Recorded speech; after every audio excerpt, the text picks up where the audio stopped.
Bem-vindos a mais um vídeo do nosso curso de automação de teste com Playwright. Meu nome é Williams. Se vocês têm nos acompanhado até aqui, esse é um vídeo muito importante. Inclusive, justifica a demora de publicar o vídeo, porque de fato deu um trabalho preparar essa aula. Mas espero que vocês gostem. Esse é o módulo 2 já. Então a gente já tem alguns vídeos aí. Se você caiu de paraquedas no vídeo, saiba que esse é uma série, é um curso, tá? Então dá uma olhada aí na playlist, dá uma olhada no canal. Tem os outros vídeos para você acompanhar aí, tá bom? Esse é o módulo 2, nós vamos iniciar o módulo 2. Muito provável a gente vai ter que dividir esse vídeo em algumas partes, talvez 2 ou 3, porque vai ficar muito grande, mas é muito importante para nossa jornada, a jornada do nosso curso. Então, esse é o módulo 2, Fundamentos de Lógica da Programação, e a gente vai fazer isso usando a linguagem de programação JavaScript. É isso aí, vamos lá. Bom, o que a gente vai ver nesse módulo 2?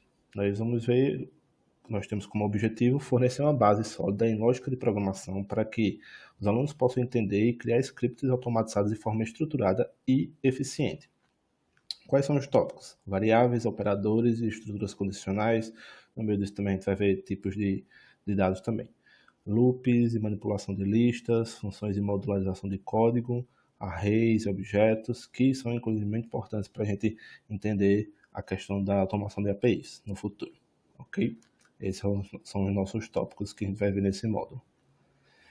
Então vamos lá. Muita gente que começa em automação de teste acha que basta apenas gravar alguns cliques ou escrever alguns comandos. Mas sem entender como o código e a lógica funcionam, os testes vão ficar frágeis, limitados ou até mesmo errados. Antes de automatizar qualquer coisa, é essencial saber como o código funciona. Pensar logicamente, criar estruturas de decisão e repetição, manipular dados, tudo isso é a base de qualquer automação. Porque a verdade é que você será o melhor QA de automação se e o quanto mais você souber de programação. Essa é uma verdade. Muita gente acha, você consegue entrar na área de automação sem saber programação. Veja, você pode até conseguir entrar, você pode até conseguir iniciar. Contudo, se você tem uma boa base, e a gente está falando da base, como eu estou falando, o curso, inclusive, esse módulo se propõe a isso, dar fundamentos, criar essa base sólida, né, de fundamentos da programação ali, da lógica, né, por trás da programação, exatamente porque você tendo essa base bem sólida, bem construída, sua vida vai ser muito mais fácil com a automação. Porque você pode até começar sem saber programação, só que você vai chegar a um ponto onde você vai travar e você não vai conseguir mais avançar. Ou seus testes vão ser mais do mesmo, clica ali, dá uma certa aqui, mas quando você se deparar com a situação, por exemplo, num trabalho real, em uma empresa real, onde as coisas são mais complexas, onde você tem sistemas mais complexos que precisam ter lógicas mais complexas, aí você não vai saber para onde ir. E ter essa base sólida de programação, de lógica, principalmente, vai te ajudar nisso, nesse desafio do dia, nos desafios do dia a dia e, obviamente, vai te fazer um profissional diferenciado. Quanto mais, afinal, todos nós estamos no mundo da programação em si, estamos trabalhando no universo da tecnologia. Então, obviamente, é importante que todos nós que estamos envolvidos nesse ecossistema de tecnologia saibamos pelo menos o básico de programação. E, obviamente, se você se diferencia quanto a um QA de automação, né, um QA engineer, quanto mais você se diferencia sabendo mais ainda de programação, inclusive até mesmo sabendo programar de fato, né, conseguir construir sistemas, back-end, front-end, quanto mais você souber, mais vai te ajudar no dia a dia. Inclusive, se você, por exemplo, quando a gente entra nesse universo, eu inclusive gosto muito de fazer testes automação de API. Sendo assim, obviamente vai me ajudar muito se eu souber princípios básicos de programação e mais ainda de back-end, né? Que exatamente foca nessa parte do sistema, né? A questão das APIs, os dados, né? O banco de dados, toda essa manipulação de dados e tal. Isso é muito importante. Então, obviamente, sem querer ser repetitivo, mas eu vou falar muito isso durante o módulo, quanto mais você souber de programação, e não é se você souber, você vai precisar saber em algum momento. Em algum momento você vai precisar parar para estudar. Então, a gente colocou esse módulo no início do curso exatamente para entender que ele vai dar uma base sólida para o que a gente vai construir mais para frente no curso. Então, nós precisamos pensar logicamente, né? Pensar logicamente e dominar esses fundamentos de programação é crucial para a automação de testes. Por quê? Mais alguns motivos aí, sendo mais objetivo. Automação é programação disfarçada. Veja, a gente está fazendo ali, a gente está usando um framework, que é o Playwright, mas a gente poderia estar usando qualquer outro, onde você tem comandos, né, básicos dele, né, você pega um localizador e você efetua um clique ou alguma ação baseada naquele localizador. Tudo isso ali por trás é código, tudo isso ali é programação. Se vocês forem em qualquer, eu vou mostrar depois para vocês isso, quando a gente tiver com a mão na massa na parte de testes mesmo, se você entrar em qualquer função daquelas básicas do Playwright, por exemplo, você segurar o Ctrl e clicar, ele vai levar você para um código de programação, que está lá na base, está lá naquela pastazinha, sabe, Node Modules, que você já deve ter visto quando a gente instalou. Pronto, está tudo isso ali, o código está ali. Então, automação é programação disfarçada, de fato. Segundo, quando você cria um teste automatizado, na prática você está programando o navegador ou simulando ações como um desenvolvedor. Terceiro, estruturas de decisão, if, else, que é o que a gente vai ver aqui, tá, gente? São usadas para adaptar o teste em diferentes situações. Quando você lida com situações um pouco mais complexas, inclusive com testes que têm variações, a depender de uma ação ou outra, vai ser necessário usar essas estruturas de decisão, essas condicionais, que são, como a gente chama o if, else nesse caso. E a gente vai ver isso em breve. Um exemplo aí, validar mensagens diferentes conforme o tipo de erro. Então, veja, tem uma condicional acontecendo aí. A depender do tipo do erro, você vai ter mensagens diferentes. Então, você vai precisar ter uma base, uma base de lógica de programação e saber o que significa, saber como montar esse código para poder fazer o seu teste ser mais seguro, o seu teste ser mais preciso e o seu teste cumprir o objetivo dele, que é efetuar a validação corretamente e efetuar o fluxo ali do usuário. Em quinto lugar, estruturas de repetição, for, while, ajuda a testar múltiplos dados, sem ter que escrever centenas de linhas manualmente. Então, veja, isso é uma forma, essas estruturas de repetições, a gente vai ver mais para frente, é uma forma de você encurtar o seu código, ter um código menor. Você poderia fazer tudo, vamos dizer que eu tenho uma ação lá, ela vai ser repetida. Aí eu preciso clicar várias vezes ou preencher um formulário, por exemplo, com vários dados iguais. Vamos dar um exemplo aqui. E aí você tem que fazer isso várias vezes. Você preencher um formulário várias vezes. E aí você pode ir lá, preencher um campo tal, preencher o outro campo, e aí depois você vai precisar repetir. Aí você vai lá de novo, preencher o campo tal, preencher o campo todo. E isso tudo no seu código lá. Então o seu código vai ficando enorme. Quando a gente usa as estruturas de repetição, por exemplo, um for, eu consigo fazer tudo isso num bloco menor de código. Então, evita que eu precise fazer isso, escrever isso, inclusive, manualmente, ou até copiar e colar, mas o seu código, inclusive, vai ficar mais limpo também. E isso a gente vai ver também quando a gente for falar sobre modularização. Mas, enfim, em sexto lugar também, manipular dados, arrays e objetos permite validar APIs, né? Preencher formulários dinâmicos, comparar resultados complexos. Sétimo, funções deixam o código de teste limpo, organizado e reutilizável. Fundamental em projetos grandes de automação.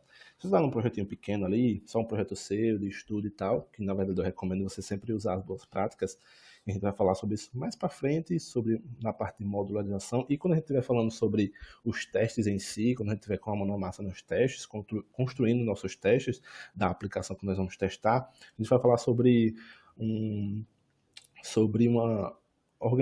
uma arquitetura de teste, né, uma forma de organizar os testes que chama Page Object, o PMO, Page Object Model. É um modelo de organização de testes ali. E a gente vai falar sobre isso, né, sobre essa forma de organizar e reutilizar o seu código ali. Então vocês vão ver que isso, quando a gente vai para grandes empresas, não somente grandes empresas, mas no mundo empresarial, né, no mundo, na vida real do trabalho, sem estudos, você precisa ter isso em mente. E tudo isso vem da programação, né? Isso não vem só dos testes, não surgiu com os testes automáticos, surgiu com a automação, com a programação. Então, vamos seguir. Bom, e o que é JavaScript, né? O JavaScript é uma linguagem de programação interpretada e de alto nível. Ela é utilizada principalmente no desenvolvimento web, mas também, né, no nosso caso, também é utilizada em testes automatizados. Então como é que eu consigo executar o JavaScript? Né? No navegador você consegue fazer isso lá no console, se você apertar F12 no console, consegue fazer isso, ou no terminal, digitando o comando aí node mais o nome do arquivo, no nosso exemplo, por exemplo, node logica.js. Importante abrir um parênteses aqui bem grande, inclusive. Lembrando que nós temos um vídeo de instalação de ferramentas, tá? Onde a gente fala de uma das ferramentas que é importante ter é o Node. Então você precisa ter essa ferramenta para seguir aqui com o curso, tá, gente? A lógica, a ordem do curso, ela foi montada por um motivo, né? Tem essa ordem por um motivo. Exatamente para você seguir a ordem e você conseguir acompanhar o que nós estamos fazendo aqui, ok? Então se você não tem o Node instalado, dá uma pausa no vídeo, volta lá no outro vídeo de ferramentas e segue lá a parte do Node e também as outras ferramentas que vai ser muito importante ter, ok? Então vamos seguindo. Agora vamos falar sobre variáveis, né? Que é de fato onde a gente começa aqui para valer estudando sobre lógica de programação. Mas antes da gente falar aqui, vamos fazer o seguinte. Estou aqui com o terminal aberto. Aí a gente vai vir aqui para nossa pasta. A pasta que a gente criou, se você for ver os últimos vídeos, a gente criou a estrutura ali do nosso curso, né? Com as pastas e tal. Aqui, ignore, eu tenho várias pastas, mas a gente tinha criado a pasta do curso de automação. Então a gente vai para essa pasta, né, digitando o comando curso, digitando o comando cd e o nome da nossa pasta e esses comandos básicos do terminal, como utilizar isso a gente viu no nosso vídeo também de terminal, tá? Que foi o vídeo, se não me engano, o vídeo anterior. Então vamos lá. Entrei na pasta, nessa pasta curso automação, eu tenho duas pastas, que é lógica de JavaScript e test playwright. Test playwright é onde vai estar a nossa estrutura dos testes de fato. E lógica da programação, que é a pasta que a gente vai, é onde a gente vai ter aqui vai ter o código desse nosso módulo, tá? Que já estão todos prontos, tá? Mas a gente vai explicar linha por linha ali, baseado nos exemplos. Então a gente vai entrar nessa pasta, digitar em algum code, espaço, ponto, e ele vai abrir aqui no VS Code, tá? Ou você pode abrir o seu VS Code também, deixa eu fechar aqui, vamos seguir outro caminho. Você pode vir aqui, abrir seu VS Code, ele já vai abrir aqui, né, no caso, mas você pode, por exemplo, vir aqui, se ele não abrir nessa página para você, você pode vir em File ou Arquivo, né, não sei como vai estar. Se você estiver no Windows é mais fácil ainda, porque você pode vir pelos seus arquivos aqui, navegar pelas pastas. Por exemplo, aqui está no meu usuário, né, Williams, Estudos, e eu navego pelas pastas aqui. E aqui, se não for assim, você pode vir pelo VS Code, File ou páginas aqui, clicar em Open ou Abrir, e você vai navegando pelas pastas aqui até achar a pasta que está a pasta lógica de JavaScript, ok? E aqui a gente vai ter os códigos, mas vamos seguir aqui para nossa apresentação e a gente vai voltando para lá, à medida que for necessário. Então, variáveis. A primeira coisa que a gente vai falar sobre lógica de programação é variáveis. E isso a gente vai usar muito no nosso dia a dia, muito mesmo, né? Isso, na verdade, a gente vai usar desde o início, basicamente, dos nossos testes. A gente precisa usar muito essa questão de variáveis. E o que é uma variável? De forma muito simples e bem objetiva, uma variável é como uma caixinha onde você guarda uma informação para usar depois. É basicamente isso. É algo, uma caixinha ali, eu guardei algo, uma informação, que eu vou usar ela em algum momento ali no meu teste ou no meu código, se a gente estiver falando de desenvolvimento de forma geral. Então, veja, a variável, então, ela tem o seguinte, ela tem duas coisinhas. Ela tem um nome que identifica o que você está guardando e ela tem um valor, que é o que você colocou dentro dessa caixa. Então, se eu tenho uma caixa de presente, eu estou dizendo o quê? A caixa de presente identifica o que eu estou guardando. Eu estou guardando o quê? Um presente. E dentro eu tenho um valor, eu tenho um objeto dentro que é esse presente. Então, é basicamente isso. Então, uma variável é uma caixinha onde você guarda uma informação para usar depois. E ela tem duas coisas, de forma bem objetiva e bem simples, tá, gente? Obviamente eu estou sendo o mais simples possível para que a gente consiga entender e fixar o conteúdo. A gente vai ver na prática que tem algumas questões aí. Mas uma variável é isso.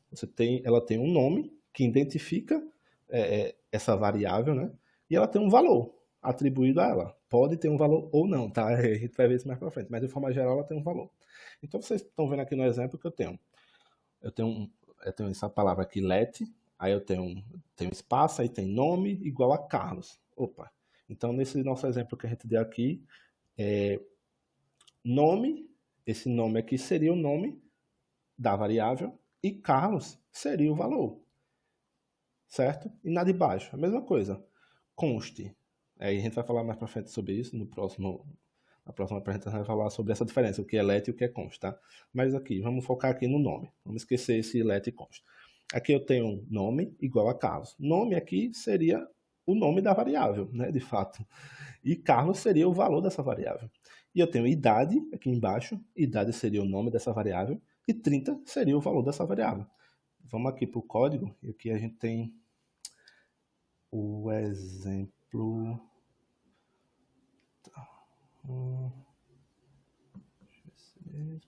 Vamos pegar esse daqui.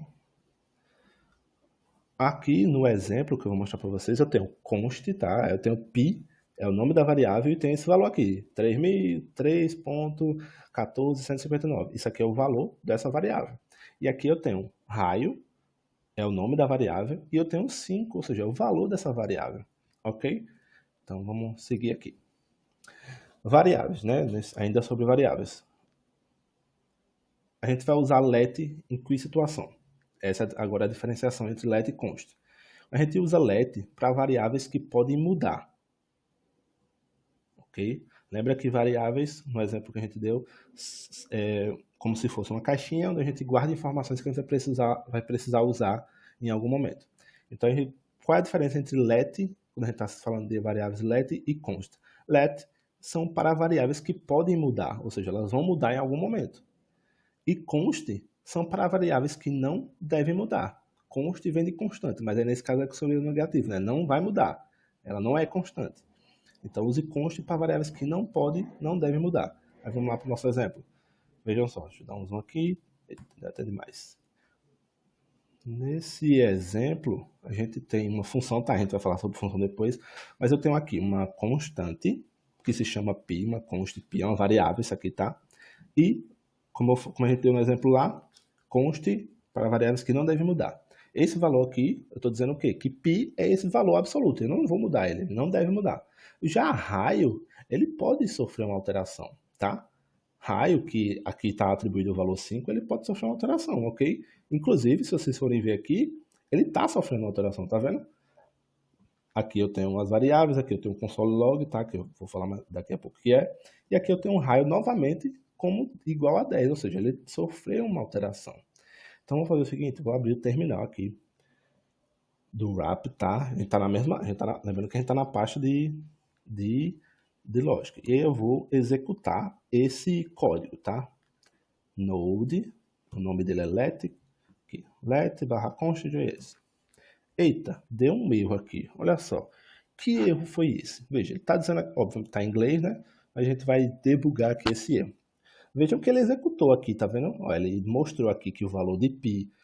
Tá, deixa eu voltar aqui para explicar como é que a gente consegue ter esse valor aqui mostrando, tá, gente? Console log, o que acontece aqui no console log? O que é esse comando console log? Basicamente, eu estou dizendo que console log, ou seja, eu estou dizendo para ele mostrar no console, que é o terminal, o log disso. O log é essas informações que eu quero que ele mostre lá, tá ok? Então, basicamente é uma forma de mostrar essas informações que eu estou fazendo aqui no teste. Normalmente, a gente tá, console log, a gente passa uma variável que vai ser reproduzida lá. Então, o que eu estou falando aqui? Basicamente, é como se eu tivesse... Igual eu fiz para vocês, lembra que eu expliquei para vocês que const pi é igual a 3.14, 159 e let raio é igual a 5, pronto. Ele vai basicamente exibir no terminal essa mesma informação. Por isso que aqui tem console log e aqui tem um texto, né? Que aí a gente tem uma concatenação aqui, tá? É um texto mais uma variável, ok? E aqui também é um texto mais a variável. Que variável? Raio aqui, a mesma variável. Ó, e aqui pi, a mesma variável. Ou seja, eu estou basicamente exibindo no terminal essa informação. Aqui, ó, como vocês podem ver. É a mesma coisa que está ali. Só que agora a variável ela não é exibida. O que é exibido é o valor, não o nome dela. Ok? Isso é bem legal. Ou seja, isso é bem importante fixar. A variável não é exibida. O que é exibido, quando a gente faz o console log, é o valor dessa variável. Porque, de fato, o que a gente está usando é o valor dessa variável. A gente está manipulando o valor dela. Por isso que a gente precisa atribuir um nome para ela, para que a gente possa usar ela em vários momentos ali do nosso teste ou do nosso código, ok? E aqui embaixo, veja, é o que acontece com let. Lembra que a gente falou aqui que let, vou botar aqui, ó. Let são para, a gente usa let para variáveis que podem mudar. Inicialmente no meu código eu disse que let é igual a raio, perdão, let raio é igual a 5, ou seja, o valor dela é 5. Mas aqui depois eu disse que raio agora é igual a 10, ou seja, eu mudei o valor de raio. Raio não é mais 5 nesse ponto do código, tá? Raio agora, aqui está, raio nesse ponto do código na linha 8, ele tem um valor novo, um valor que é 10. Então, raio, a variável raio, na linha 3 tinha um valor, que era o valor 5, e depois a mesma variável, tá? É a mesma variável aqui, só que eu não preciso mais declarar o let, porque eu já estou declarando ela aqui em cima, e aqui o código já entende que eu estou falando daquela variável, ok? Por isso que eu não preciso repetir let novamente. E na linha 8 eu estou atribuindo um novo valor a essa variável. Ah, Will, certo. E aqui eu digo que raio após a reatribuição, né? Vamos dizer assim, raio após receber novo valor. Aí vamos executar de novo, vamos aqui no terminal, vou limpar o Ctrl L e limpa. Eita, perdão, digitei o código errado. Node, tipo, variáveis, let const, isso aqui. Ok, vamos ignorar o erro por enquanto. Vejam lá. Aqui ele vai exibir os valores iniciais, que esses dois console logs aqui, ó, da linha 5 da linha 6. Aqui eu atribuí o novo valor de raio, e na linha 9 eu tenho outro console log, ou seja, eu exibo esse novo valor agora no terminal, que é 10. Certo. E aí, seguindo aqui, aqui eu fiz o quê? Aqui eu coloquei pi como igual a 3.14. Oxente, mas lembra que a gente falou que const, quando a gente usa const, são para variáveis, cadê?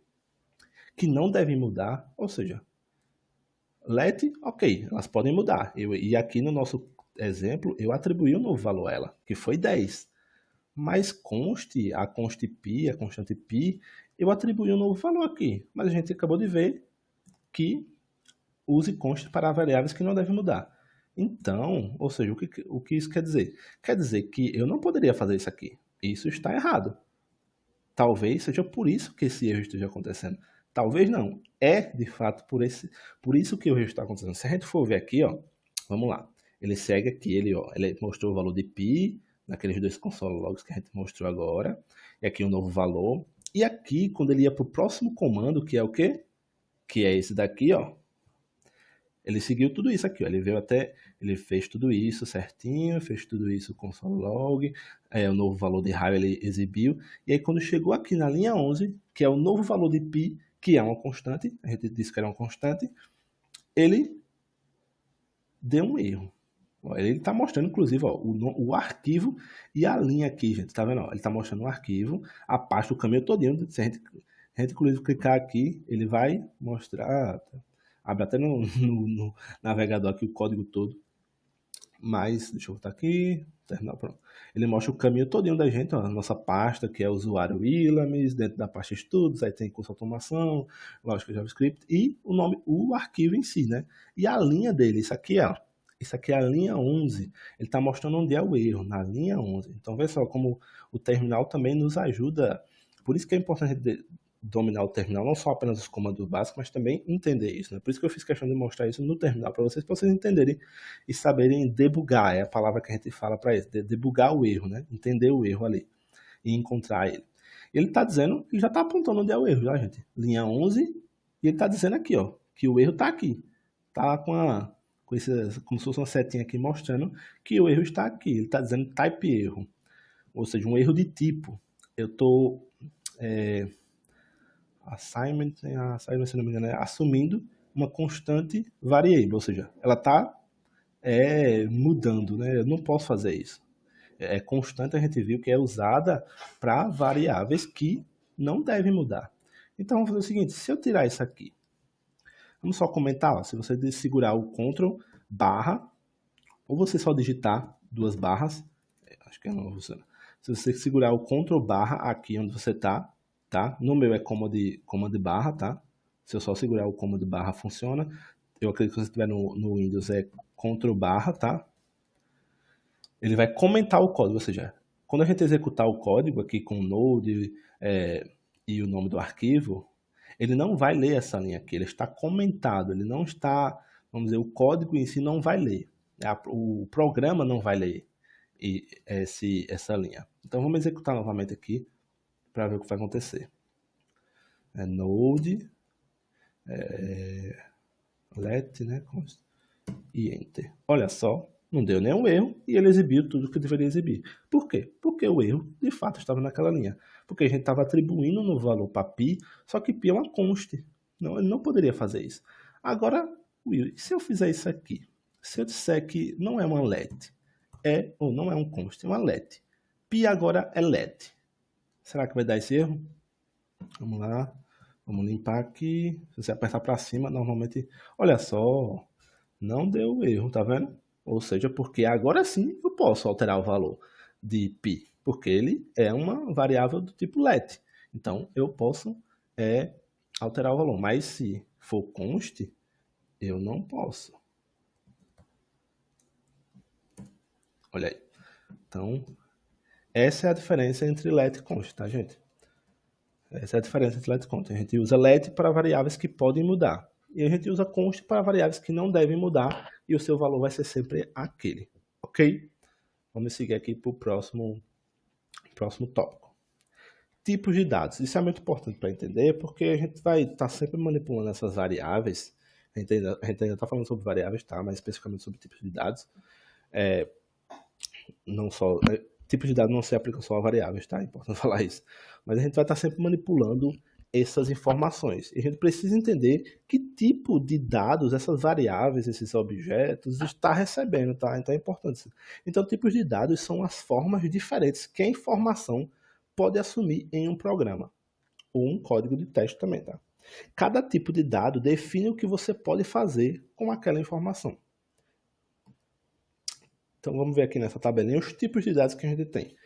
Então são os básicos, tá, gente? Os mais básicos, tá? Tem alguns outros, mas vamos lá. A gente tem o tipo string, que é o quê? Um exemplo aqui é Olá Mundo, por exemplo. Ou seja, string basicamente é textos, palavras, frases, sempre entre aspas, tá?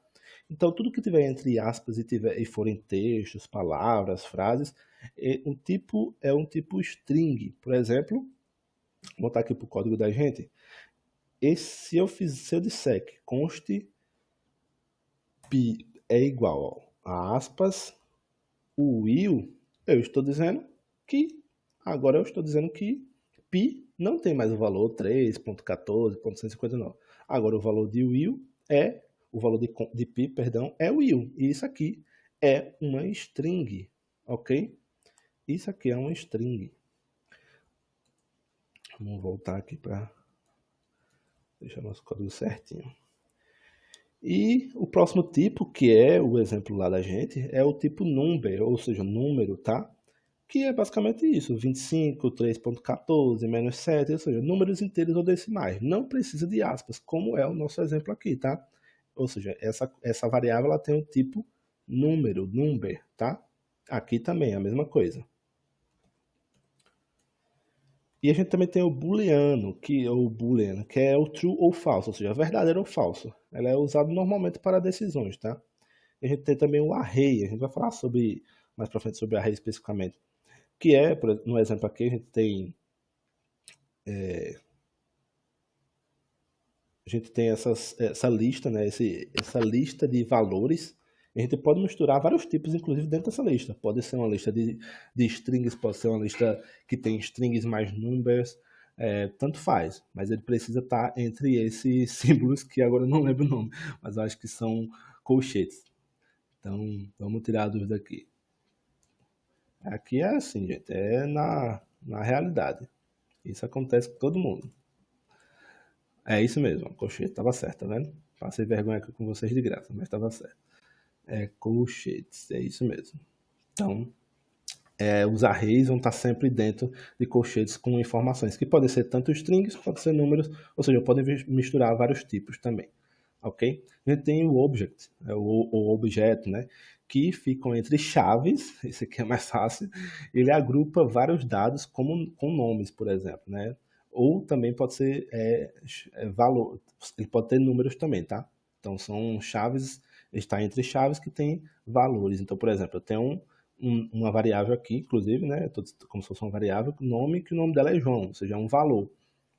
São dados com nomes e valores. Eu tenho idade, que, por exemplo, esse nome está como se fosse tá como um string. E idade está como number. Ou seja, eu estou dando um valor ao nome e estou dando um valor à idade. Então, esse é o objeto. E também tem o undefined, que é variável sem valor atribuído. Lembra que a gente falou, nem sempre no início a gente falou sobre variável, nem sempre vai ter um valor, é exatamente nesse caso, né? A variável ela pode não ter um valor atribuído, algo que existe, mas ainda não recebeu valor. Normalmente a gente usa nesses casos. É algo que eu vou precisar usar aquilo, mas ela não recebeu um valor ainda. Por exemplo, vamos voltar para o nosso exemplo aqui. Por exemplo, aqui, ó, raio. Se eu fizer isso aqui, ó, eu vou estar dizendo que, acho que eu preciso fazer assim, isso.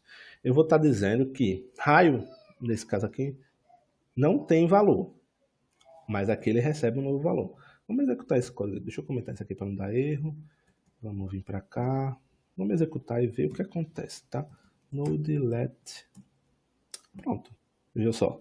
Aqui no início, no primeiro console log, raio ficou vazio. Por quê? Porque ele ainda não tinha um valor, ele estava indefinido. Mas aqui ele recebeu um novo valor. Então, esse é o exemplo sobre o tipo indefinido, tá? O undefined. E é bem comum, tá, gente? A gente, dentro da programação, já deve ter percebido, obviamente, isso, a gente usar esses termos sempre em inglês. Ok? Então, esses são exemplos dos tipos de dados. A gente vai ver aqui no código de forma mais exaustiva. Então, vamos lá. Tipos de dados. Deixa eu até fechar aqui. Vamos dar mais um zoom. Então, vamos lá. Primeiro, um exemplo de string, tá? Aqui eu tenho uma variável, cujo nome é nome, e ela tem um valor, Ana. E aqui, Ana, lembra que a gente viu que para ser string precisa ser palavras, enfim, frases, precisam estar entre aspas, é o caso aqui. Então, esse é um exemplo de string, de uma variável com um string, por exemplo. E aqui eu dou um console log, depois eu coloco, enfim, em maiúsculo e tal. A gente vai executar isso aqui. Deixa eu comentar essas outras linhas, e aí a gente executa esse código aqui para a gente ver isso no console log. Mas basicamente isso aqui é uma variável do tipo string, ok? Então vamos no node, tipos de dados. Pessoal, então tá vendo? Isso é um string, Ana. Então, por que que ficou diferente? Lá tá minúsculo, quer dizer, os outros dois estão minúsculo, tá só o A que tá maiúsculo e aqui tá tudo maiúsculo. Porque eu fiz isso aqui, ó. A gente pegou a variável e transformou uppercase, a gente deixou tudo maiúsculo, tá? Então é uma brincadeirinha para a gente deixar mais destacada ali a... E o outro tipo que a gente viu é number, né? Então basicamente é o quê? É uma variável que tem o tipo número, ou seja, número. Aqui é 25, mas poderia ser 25.0, tá? Poderia ser menos 7, tá, gente? Poderia ser, é um número, precisa ser um número, ok? Então, o tipo number é isso. E o booleano? O booleano, lembra que a gente viu que é true ou false? Então vamos lá, a gente tem uma variável aqui que o nome dela é logado no sistema. Eu estou dizendo que é true, o valor dela é true. Se, aqui o que eu estou falando é se logado, então mostre esse console log aqui, ou seja, mostra essa mensagem. A gente vai ver sobre o que é esse if aqui, tá? Que significa se. A gente vai ver mais pra frente. Mas basicamente, como a gente usa o tipo booleano é isso. Poderia ser false aqui, mas é sempre true ou false, ok? A gente viu também o array, que são informações que estão entre colchetes, tá? E a gente tem, por exemplo, aqui no nosso exemplo, a gente está dizendo que frutas, ou seja, ela não tem um valor apenas, nesse caso. Ela tem todo esse valor aqui. Isso aqui é o valor de frutas, é um array. Então é uma lista. Normalmente a gente usa isso para lista, tá? Então a gente também tem objeto, ou object, a gente tem usuário, que tem várias informações dentro, ou seja, tudo isso aqui é o valor do usuário. Aí dentro eu tenho que o nome dele eu tenho um valor com o nome Carlos, eu tenho um valor de idade que é 30, e se ele está ativo, que no caso aqui é true, ou seja, booleano. Então eu estou misturando aqui tudo, sabe? Estou misturando um string, aqui dentro eu tenho um string, aqui dentro eu tenho um number e aqui dentro eu tenho um booleano. Então isso é um objeto, ok? E a gente eu não citei lá, porque não tinha espaço para colocar, mas também tem o nulo, né? O nulo basicamente é isso. A gente tem, ao invés de ser um valor vazio, como a gente deu o exemplo lá do undefined aqui, ó, como eu falei para vocês, que nem precisava do parênteses, só precisava fazer assim, ó, para ficar undefined, como o exemplo aqui de baixo. Aqui, deixa eu mostrar. Eu fiz isso, mas pronto. O undefined seria só assim, não precisaria nem colocar o valor, as aspas vazias ali. Basicamente isso aqui seria o undefined. Como a gente tem um undefined, ou seja, ele está indefinido, mas ele ainda vai ser atribuído um valor a ele. No caso do nulo é diferente, ou seja, ele é de fato nulo, ele não vai receber nenhuma atribuição, nem agora nem no futuro. O valor dele é nulo, ok? Então vamos executar isso aqui tudo de uma vez, que vai ficar mostrando. Bota para cima. Olha só, então isso é um string, isso é um número. Acabou botando 255 ali. Usuário autenticado, que é o booleano, tá vendo aqui, ó? Porque ele entrou nessa condição, a gente vai ver isso mais para frente. Ele entrou nessa condição. E a gente tem aqui o array. Will, mas disse que o valor todinho era aquela lista, mas é o seguinte, gente, aqui a gente fez uma brincadeirinha para exibir apenas o primeiro, tá vendo? Eu tô dizendo que fruta é para exibir, eu tô dizendo que é para exibir no console frutas, tá? Mas o primeiro, eita, mas o primeiro é maçã. Não, gente. Quando a gente tá falando de arrays ou dessas estruturas, a gente sempre começa do zero. Então a contagem aqui começa de zero, tá? Então maçã é 0, banana é 1 e laranja é 2. Por exemplo, se eu colocar 0 aqui, ó, e rodar lá de novo, vamos limpar. Isso aqui tá até fugindo um pouquinho aqui, mas é uma brincadeirinha que é importante, é interessante mostrar. Então agora ele vai exibir maçã, ok? Pronto. Então vamos voltar aqui. Esses foram os tipos de dados que a gente acabou de ver.